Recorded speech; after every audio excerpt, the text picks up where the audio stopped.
Welcome to Master the Game. I am Juice, and here we are, guys. This is our free comic book day RPG live stream.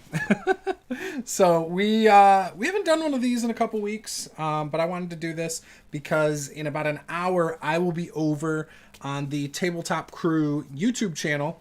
We are going to be, I guess, doing Gara Bingo. So I've never done that. I don't know, what all that entails. But they'll freshen me up to it, and it'll be fun. So I've been on their channel a few times. Been about a month or two since I was last on, and before that it had been a couple years. But I will be on there at 9 p.m. Eastern time. We'll probably do this stream until about 8:30ish. Just so I have plenty of time to get ready for that. But I did manage to come up with 30 questions, commonly asked questions I see around the internet that I can go and answer for you guys. But before I jump into all that, I felt like I should show you guys my free comic book day haul. I will have a little short go up on the channel tomorrow. My local comic book store lets you get 3 comic books per person. So I take my kids every single time they do it. We always have a good time. I purchased some stuff. I did purchase some sports cards for me and my 2 boys, and then I purchased a pin for my daughter. So we ended up getting, I think, between the 4 of us, I don't know if we got the full 12 comic books, but the 3 I got were the following, and I'm going to save the best for last. And I say best just because I think you guys might appreciate it the most. But the first one right here is Diablo, the comic book.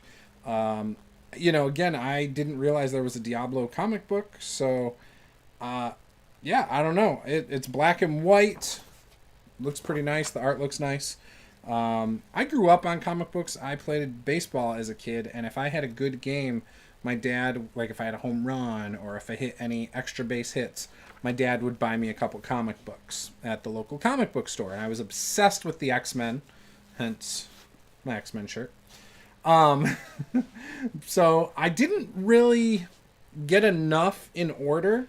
It was kind of just I'd buy them and then I'd look through them. I used to cut out the comic books, like the pictures I thought were the coolest, and then I'd pretend they were, I don't know if you guys are familiar with color forms, but I would play with them like color forms, and that was what I did.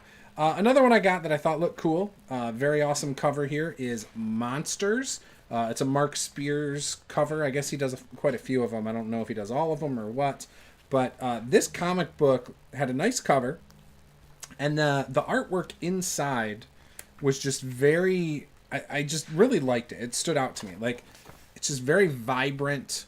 As you can see, lots of nice, pretty colors. So, yeah, that's why I got this one. It has this, like, weird clown guy. Again, right up my alley. So I thought that was cool. And then the third one that, again, I think you guys are going to appreciate the most is this one. Yeah, the Mighty Nine. So it says Origins. So I don't know if this is like how they came together. I didn't read it yet, but I'm assuming this is how they came together in the beginning. I could be wrong. I don't know, but it is a very nice looking comic book. I don't really watch. I don't know what this is. It's like some crazy, like modern comic book at the last half. Black Hammer. Okay, so the first few pages are this, and then the last few, I guess, are the Black Hammer. I don't know, but yeah. So I got those. Again, I used to like comic books, so I am pretty excited to get them. Again, we go every year. I don't really buy a lot of comic books. I've bought. My daughter really likes to read in general. We just got her the Green Ronin. Or not Green Ronin. The Last Ronin. Sorry about that. The Last Ronin, Teenage Mutant Ninja Turtles, graphic novel, thick book. And she was really excited about it. I don't know if she's read it yet. But, and I've been hearing about that for years. I've been wanting to read it. So I told her when she finishes it, I do want to read that. And then my 10-year-old really loves just all sorts of graphic novels. They read the Wings of Fire graphic novels. They read there's like D&D type ones. What is it? Adventure Zone. So they have a couple of those ones. And then there's like this D&D with dogs or something one that was kind of cool. And a few others. But they like the D&D-ish themed ones, which I think is kind of cool. Because, my kids are all very unique. They all have a nerdy side. Like my youngest kid thinks he wants to go into robotics. Ooh, mosquitoes. Thinks they want to go into robotics. My middle-aged kid's kind of interested in robotics. In fact, my youngest is just interested in science in general. My 10-year-old, though, loves sports, football, basketball, stuff like that. And then my daughter just loves to read, write, draw. Like, that's her thing. So they have their own little things. So the other thing I wanted to show you guys is something I got about a week ago that I've been eyeing for a couple months since I knew it was coming out. And that is the Baldur's Gate 3 characters miniatures. I haven't opened the box yet. I will be doing that soon. Maybe I'll do a little video on this. I don't know. A little short about each character, but I thought that was pretty cool. I think I killed the mosquito. Maybe I missed it. But yeah, I thought that was pretty cool. And I'll go over it. I will say I have all these characters except this one in the game. Twice in 2 playthroughs, he's gotten his arm severed. Once on accident, once on purpose. So, I don't know, the wizard, whatever his name is, Gale. So I haven't beat the game yet. I need to get back to playing my streamed version of that. So I just haven't done it. But yeah, and then I kind of got distracted by Skyrim lately, so I was playing a lot of that.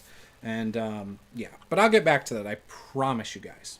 So with that said, again, if you guys have any questions, feel free to post them in the chat, and I will happily answer them. Again, I have some right here, and we'll be going for another 22 minutes. So I got them split up by general player questions, dungeon master questions, and then game philosophy style, questions like that. And I'll just start at the top, and if something stands out on my list, I'll do it. But the very first one on here that I think we're going to talk about is, what is your favorite character you've ever played and why? And I think this one for me it always is the one that comes to mind. It's always Brasswick Feeblehammer from the old Provokers campaign that was played on a Fistful of Dice's channel, Matt Click's channel. Back in 2015 we started it. I think it went through like 2016 or 17. But yeah, great campaign. It holds up. If you guys end up going back and watching, I think you will enjoy it. Tens of thousands of people have watched those. So the reason, though, it is my favorite. So it was a Hill Dwarf Cleric. It was the first spellcaster I played in 5th edition. I used to, before I played that character, I never really wanted to play a spellcaster. It just never really appealed to me. I pretty much, and again, I only had been playing D&D specifically for a few years. Before that, it was Heroes Unlimited, and that was my thing. Heroes Unlimited was what I was into. I liked riffs, and I was into that for almost 20 years before I really gave D&D a shot. So, but yeah, 2015, 5th edition. Heck, even a few years before that, I was playing AD&D, and I was playing fighters. Like, that was my favorite thing to play, and that was just fighters. Basic, generic fighters. So yeah. So anyways, Brasswick Feeblehammer. And here's the kicker. Many people don't know this, so I'm going to give you guys a little tidbit. If you guys watch the Provokers and you were fans of it, Brasswick Feeblehammer was not a character I actually made.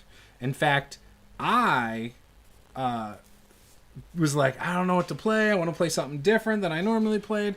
And so I asked one of my friends, AJ Pickett. You guys might know him. He has a YouTube channel as well. He used to do monster lore and crafting videos. Anyways, he actually made Brasswick Feeblehammer for me and then sent me the PDF of a level 1 Brasswick Feeblehammer. I don't think he named it, but he just made a Hill Dwarf Cleric, and I think I came up with the rest.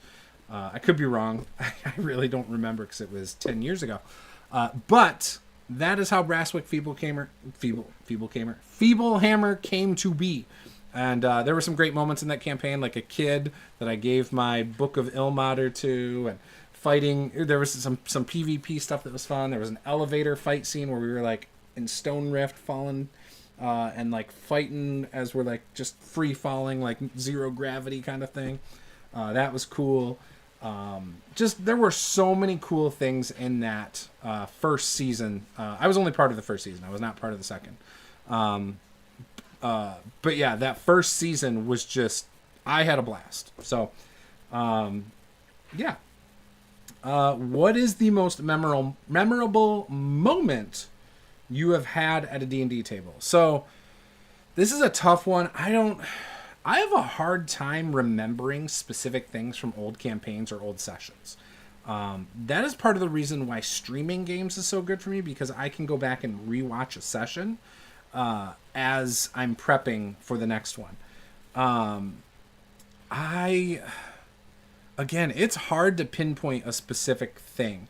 What I will tell you is I'm currently playing in a campaign with my friend Peter as the Dungeon Master. This is an in-person game. He's a friend, a personal friend. We play in person. He plays in one of my games at my house, and then I play in a game where we go to a game store called Galactic Toys here in Grand Rapids. And I'm playing a Goliath Barbarian with the Stone Giant ancestry. We have two other Goliaths, not Stone Giants. I think they're both Storm Giants ancestry. And I will tell you this. Right now, we have had so much fun. Lots of back and forth in game. We all have our things. Like, my character is like a 7 intelligence. Not the wisest. Not the most charismatic. So I have none of those good stats. And it's because I had rolled poorly twice. So he gives you a chance to roll your stats, and if you don't like your stats, you can roll again. Well, it was bad the first time, but it was about the same the second time. So I had horrible stats. And that's okay. I just made sure I put it in strength because it's a barbarian, and, obviously mentally he's weak. I did not put strong things in dex or con either because those were low. But the other two, one of them is charisma-based, the other one is wisdom-based, because the charisma-based is a paladin, the wisdom-based is a cleric and druid. And so far, it's been really funny because we talk and, we're all on the same level, but the other two party members, we have a wizard who's incredibly intelligent, and we have a dragonborn bard who is obviously very charismatic. But my character has a phobia of dragons, so naturally he doesn't trust a dragonborn. And so far it's been a lot of fun. Hilarious game. Can't recommend it enough. I think when you have a group that is tied together by some sort of a unifying theme, like backstory, you tie it together and stuff, it makes a campaign so much more fun. And it almost, Peter's running a great game. I'm going to say that right now. However, he could be running a dog crap game, and it wouldn't matter because the banter between us players has been a blast. It could literally just be a dungeon crawl with no story, and I think we'd be having fun because of the way we're playing off of each other. Next question, number 3. Do you prefer combat, roleplay, or exploration, and why? So I'm going to say I like it all. Obviously, like I just said, as players, I think we can have a ton of fun amongst each other with roleplay and your backstories and things like that. And again, that has been really working out well in that game. However, I do like combat. I don't want combat just nonstop. I don't want a 3-hour session of a single combat where you're just fighting the whole time. That stuff's not fun. I like to mix it up, change it up, but I do enjoy combat a lot. And I do like exploration. One of my favorite things about video games is the exploration. It's seeing the new locations and wow, this is so much different than that last place. And look at these world wonders and stuff like that. It feels like that's harder to come across in a role-playing game. And maybe it's how things are described isn't vivid enough. I don't know. But I would like to play a campaign with somebody who's very good at the exploration part. and maybe can hit on those things. I don't know that I've done that. The Provokers campaign I talked about, it felt like Stone Rift was very special. It was described well. I liked, there were different places in that felt unique. And so that off the top of my head, that campaign definitely had some of that, had some good exploration. So it's possible. I think it's harder for a lot of people to do the exploration as a DM though. In fact, for myself, I struggle with it. And that's something I should definitely be working on in the future, especially since I run games in my homebrew world. I think I could do more with that. So that is something I'm going to try. Go to race and class combo. I don't have a race. I do tend to lean with the martial classes. What's the weirdest multi-class you've tried? So I don't know if I've had a weird one. I do like to pair up things that don't mix when it comes to race and class, like a stone or a hill or a stone. Thank you. A mountain dwarf wizard. I did like doing that in 5th edition just for the fact that you get like medium armor, making him look like a, more of a martial character when he's not, and then kind of surprising players later on. I did that with a bard, a stone dwarf bard.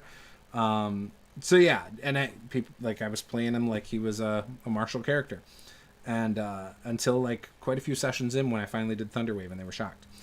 A homebrew rule that you've used that worked quite well. So again, I think these things just depend on your groups, but something I found that works for me in my tables, some of them, is instead of having whack-a-mole, when someone's dropped to 0 hit points and they use healing word and then drop to 0 hit points and then someone uses healing word again and they just keep going up and down. I like to do, I don't have like a name for it. I guess you could call it like escalating death saves. So the first time you dropped, it's a 10. The second time, it's 11, a 12, a 13, a 14. I do let my players use their inspiration on their death saves.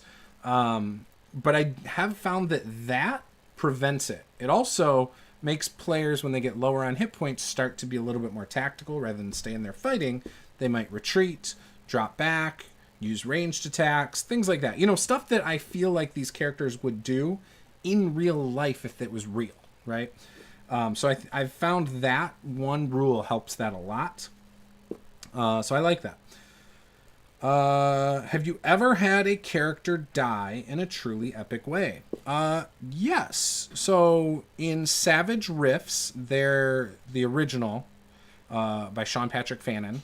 It's a Savage Worlds thing, but it uses Palladium's Rifts. It's like a ported version of it. Anyways, there's a class called Juicers. Juicers are known for basically they take a bunch of drugs to gain superpowers, like they're super fast, their reaction time, all these things are enhanced. And by doing so, though, they are taking decades off their life. In fact, most of them, by the time when they start doing it, have like, I want to say 5 years of life left before they basically are going to burn themselves out. Well, there was a mechanic called Blaze of Glory, I think. Was it the Blaze of Glory? I don't know. It was something like that. And the point was, you could choose to just go ham and just give us something extremely epic and narrative. And we were fighting a bunch of, I want to say coalition, and it might have been something different. This was a convention game. But I remember we were in like a forest, and there were a bunch of us fighting these things, whatever they were. And I was getting low on hit points, so I said, can I use this? Yup. So basically, I did something, a big explosion happened, and it happened to take out all the bad guys pretty much, or a bunch of them in this area. And that made combat a lot easier for the rest of the party. And that was a fun way to go out.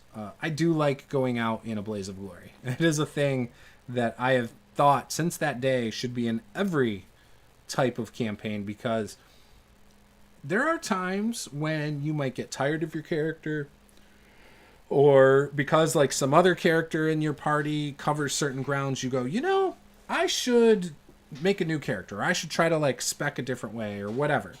And so sometimes to prevent that overlap, you go, hey, can I make a new character? And the DM might say yes. Well, maybe having a mechanic in the game that allows you to just go out in a blaze of glory would be a great way to end that character, but then bring in a new character later. So Yeah. Um, how do you keep your character sheet or notes organized? I don't. I mean, I use D&D Beyond, but then I usually print off the PDF and use that in person games. I Otherwise I'll just handwrite my stuff on a character sheet, but yeah, I don't know if I keep it organized or whatever. Notes, I'm horrible at. Absolutely horrible. I've tried. I never understand what my notes are a couple days after the fact because I shorthand things because I don't write quick enough and I don't write concise enough notes. So I have started recently just not taking notes. I might write down names of character, like NPCs and things like that. I'll write down the other players' names and their characters' names. And then I might write the main plot thing we're going after, but otherwise I don't really take a lot of notes because I have found I am mostly incapable. Horrible note taker. It's probably why I wasn't good at lecture classes in college. It's why I changed my major. I originally wanted to be a chemistry teacher because I was good at chemistry in high school. Hit college and a lecture class, and I just couldn't keep up. And it was like very similar stuff that I had learned in high school, and I just couldn't remember, and I couldn't reteach myself because I'm just, when I read, I don't pick up information as very well. And when I listen to someone just talk at me for an hour and a half, I don't pick up information well. So I kind of need to see examples. Maybe I have a short attention span. It might be ADHD. I don't know what it is. But that's how I tend to be. I am good at figuring things out, though. I'm actually pretty good at figuring things out, like with software programs and all sorts of stuff like that. I'm self-taught in a lot of things, and that stuff is fine. So yeah. What's a magic item you've always wanted to get but never have? That's a tough one. I don't know, because like for a while it was the Deck of Many Things, and then we got one in Tomb of Annihilation, and that was kind of cool. Unfortunately, my group was a little bit more conservative, so we couldn't just start pulling cards. They were kind of anti-pulling Deck of Many Things cards. Eventually, we got to do it, but it was not as exciting as it could have been. But yeah. And that was, I think I had said in the start, like session 0, I wanted that in that campaign, and then we got it. So that was kind of cool. Favorite monster to fight as a player? I don't know that I have a favorite to fight. I think just new things are always cool. Like, I've fought, I feel like I've fought some dragons. Now that I'm saying it, I don't remember a ton. Boss fights in general are kind of cool.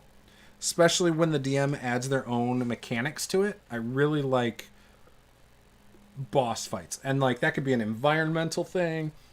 It could be some inspiration they took from a video game, like where a monster evolves through combat or something.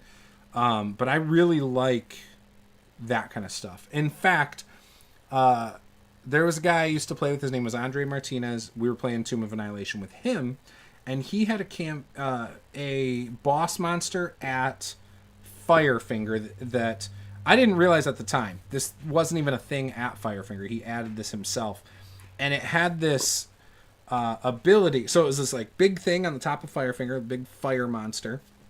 And so if you were within like 15 feet, you took fire damage. So like, and we had combined 2 groups for this. And I remember we were doing range, except one character, I want to say the paladin, was getting closer because they get those bonuses to their saving throws and stuff. So they were taking half damage or no damage for things, if I remember right. And so we were doing pretty well. Well, the other thing this creature had, not only did it have that fire aura for 15 feet, but it could expel like fire minions, and they could like fight around. And then it could absorb them for more hit points after a couple turns. And so that I thought was a very nice touch. Thought it was very cool. So that's the kind of stuff I like, though. I like boss fights where you get creative with it. It's not like just straight out of the book mechanics. And that I do try to do that in some of my games occasionally. So Dungeon Master questions. What's the most chaotic thing your players have ever done? I don't know if there's a most chaotic thing off the top of my head. I'm sure there's something. But it always throws me for a loop, every time you have a player who asks, Oh, what's this character's name? Oh, what are they wearing? Like just like asking for certain details and stuff, and like they just continue to do it. Some players just do it to screw with you. The other thing that gets me is when you have, especially in D&D, characters who can talk with plants. So then you have to think, well, how would the plants communicate? Would they have the answer? Would they give them the answer? But like talk with plants, talk with animals, those things definitely throw me off a little bit. How do you prepare your sessions? Notes, improv, modules, etc. I have done all the above. It varies. Lately, I have started finding different ways to prep. The last 3 sessions that I have prepped for games I have run, it's been mostly world building. What I've done is I would prep like what's in my town, the NPCs, what's happening and what's important to the NPCs, what based on those things, what are the things going on around the town? Is there a dungeon? Is there bandits? Is there a monster? Stuff like that. And so that's where I spend most of it though, on the town part, so that I can improv things in town and just follow what the players are going after. I still know like what the overarching theme is of my campaign, but I put more focus there. And that's been working out really well. Another thing I've done is you can see this white box right here. This has magic cards on it, and it's full of magic cards. My kids, I'll sometimes say, you know what? Like if I know I got a session in like 2 days, I'll say, hey, go through that book or the box and pick out like 4 or 5 magic cards that you think look really cool for a D&D campaign. And based on what they come up with, I will try to craft an adventure for my group that weekend. And that's worked out well. I've done it twice. It's worked out really well. I've had a lot of fun. The first one worked, I think, better than the second one. I don't remember the second one as much. But I think both worked out really well, and it was a lot of fun.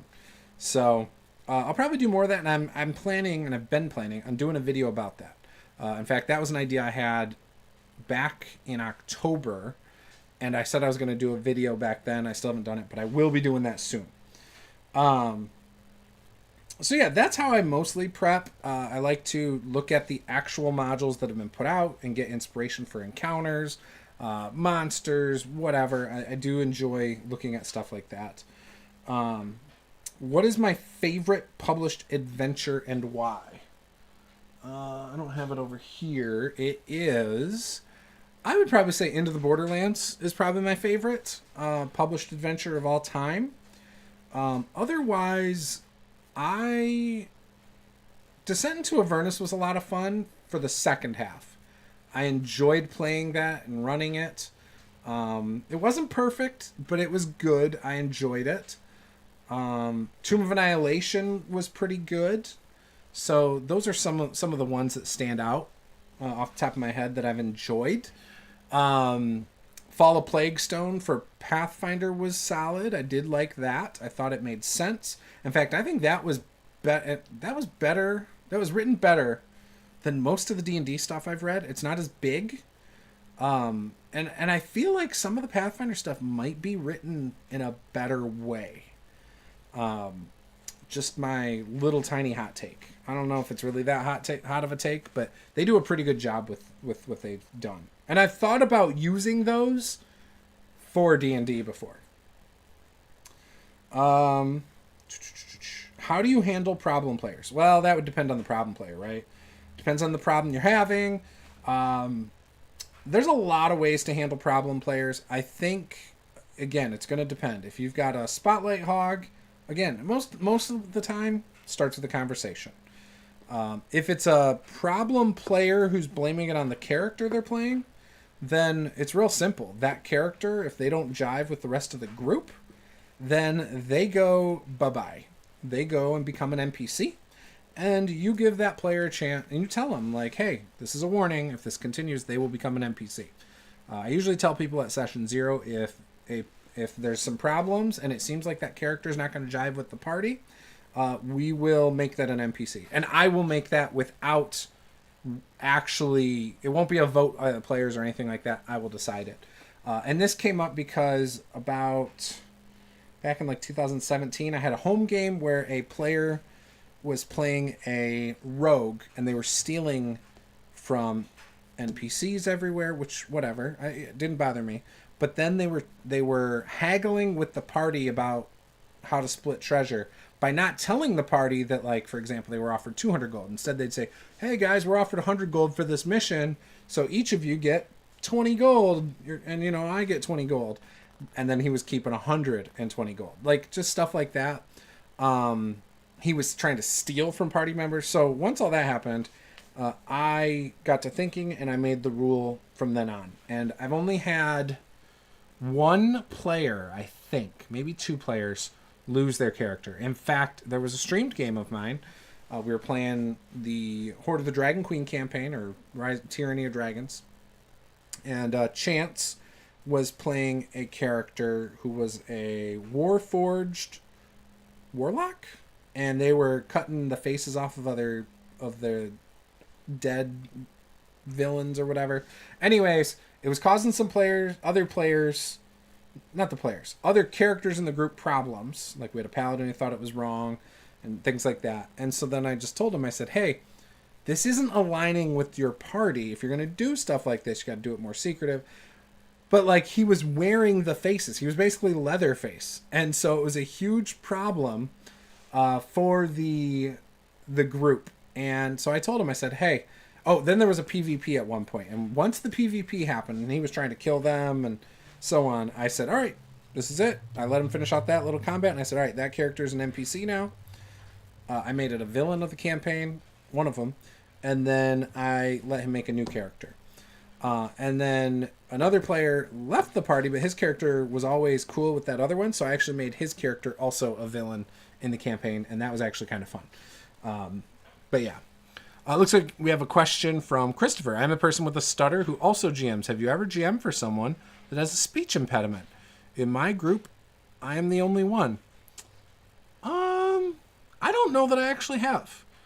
I've played with a lot of different groups over the years. A lot of different games. I've probably played with well over 100 different groups, if you break it down. Well over probably 500 people. Maybe not. Well over 200 people, I'll say. I used to run Adventurers League and things like that. I've played with, people who are handicapped. I've played with people who had hearing problems. All sorts of walks of life. But I've never played with someone with a speech impediment that I know of. I do have family members who've done speech therapy and things like that. I've played with autistic people. All sorts of things. So, yeah, I mean, I don't think that would be an issue.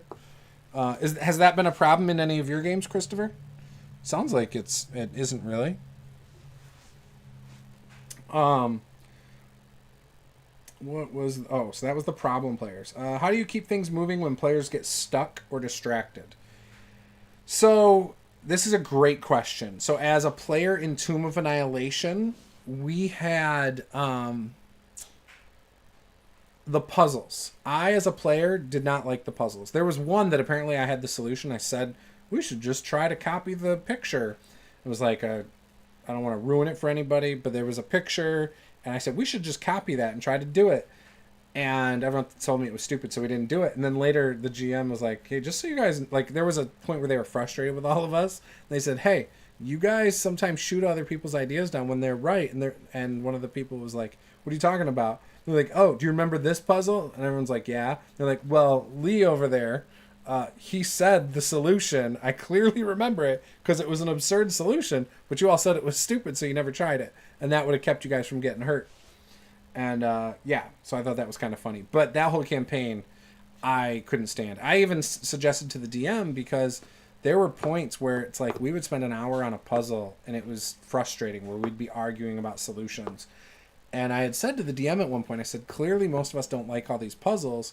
You might want to think about getting rid of these puzzles and instead have a combat encounter or something different." And they never did. Or I said, maybe giving us just some rolls we could make to get clues and like things like that. Or maybe even give us a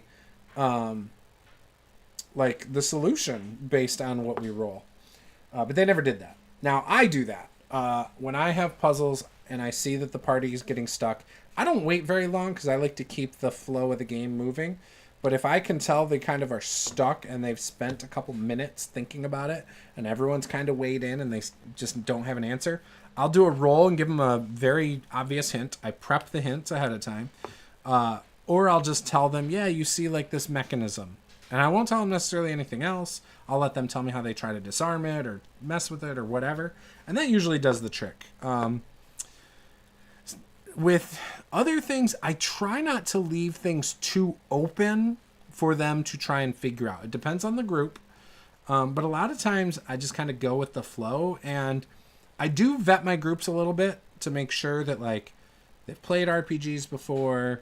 Because you can't have like a group of 5 people who are all passive and expect them to carry the load of like figuring things out in a campaign and going and so there's some groups I have where I have to be a little bit more railroady, and then there's other groups where I can just let them run wild in a city and then give them things and stuff like that, so that's it just depends, I think, on the group.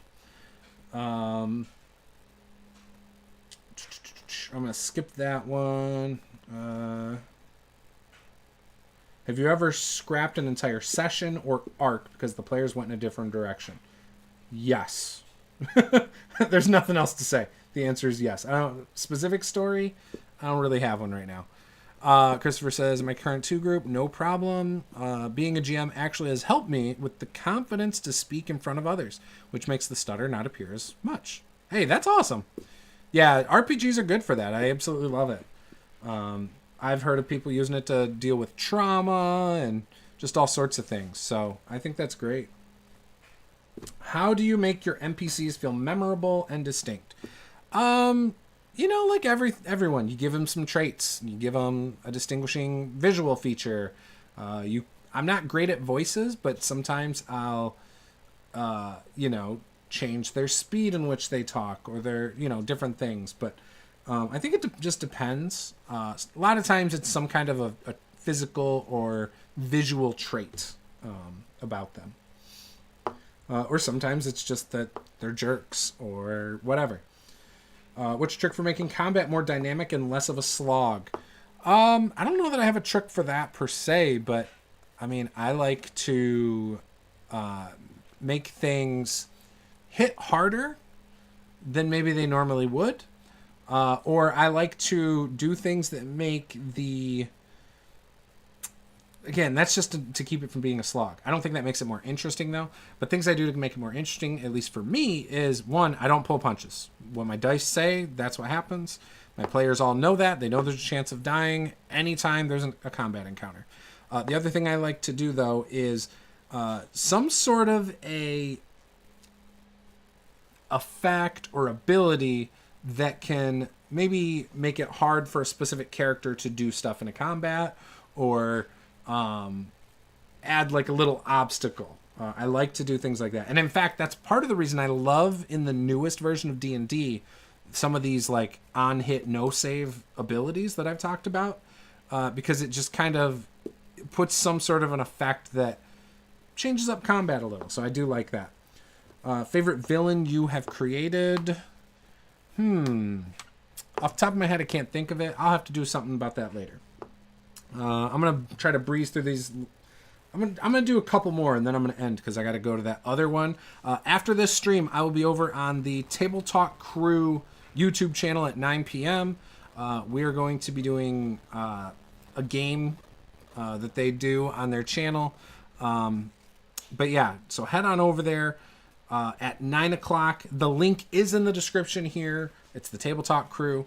They used to be called like Tabletop Discourse and Discussion, I think. Great channel. A lot of fun. Love those guys. Theater of the Mind versus battle maps. Where do you stand? So if it's an online game, I really don't do much with battle maps. I'm pretty much theater. Makes the players play better. And again, it's just one less thing that I have to worry about. So I just play. Long campaigns or one-shots? I prefer mini campaigns. I like 12-session campaigns. where you got like a main arc that you can solve relatively quickly and then move on. Campaigns that go for years are very difficult for me. And I do like one-shots a lot, especially when you're trying some off-the-wall stuff. So, yeah. That's weird. How important is player backstory to your game? So, like I said earlier, our actual campaign right now that we're playing with my friend Peter, where there's 3 of us who are Goliaths, we've tied our backstories together a little bit. And it's made the campaign way more fun. I always encourage people. So I have a chart that I give to my patrons, which if you want to become a patron, you can. You get access to every random roll table I've made over the years. I'm planning on doing some new stuff very soon for all my patrons. So again, think about becoming a patron today. You can get access to those.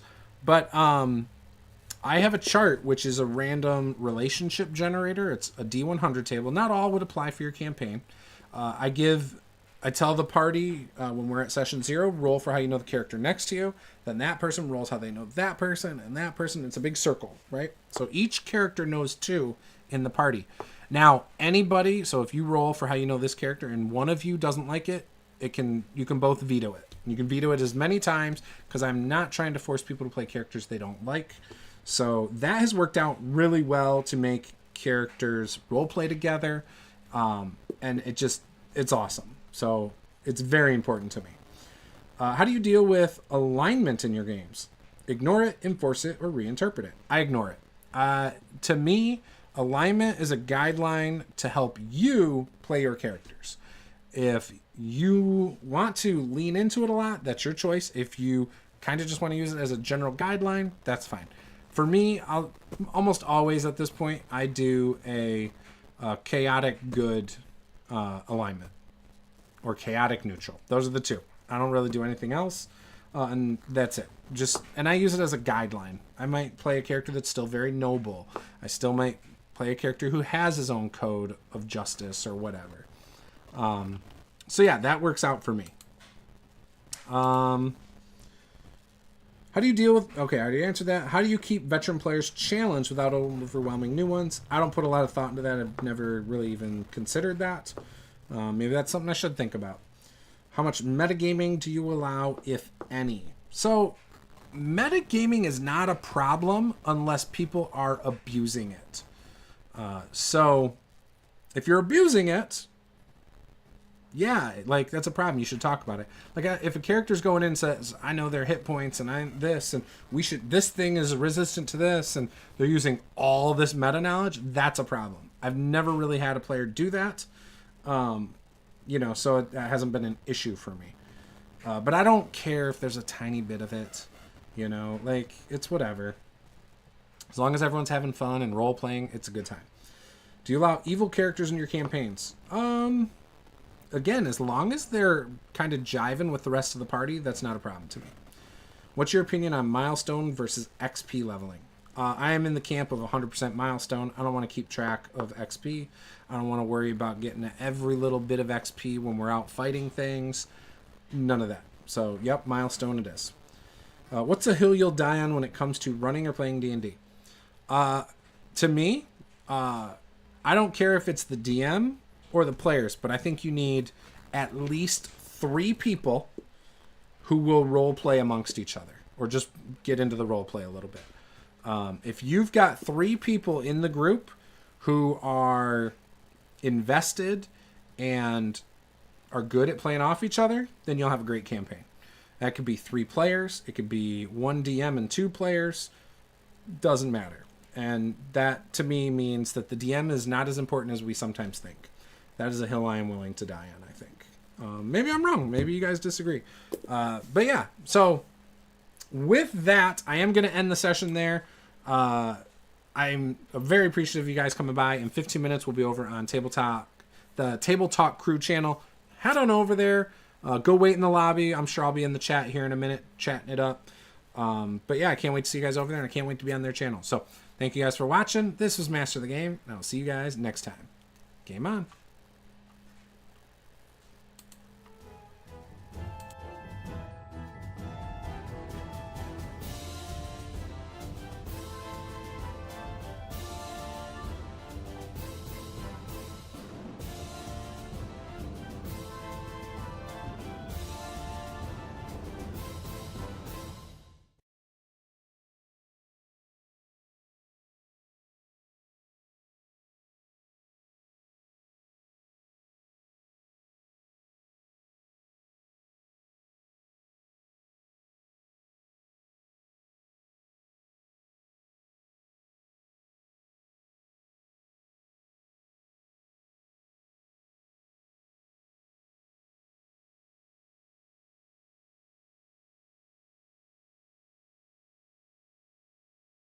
Performing on the biggest stage in the world was just one step in my journey.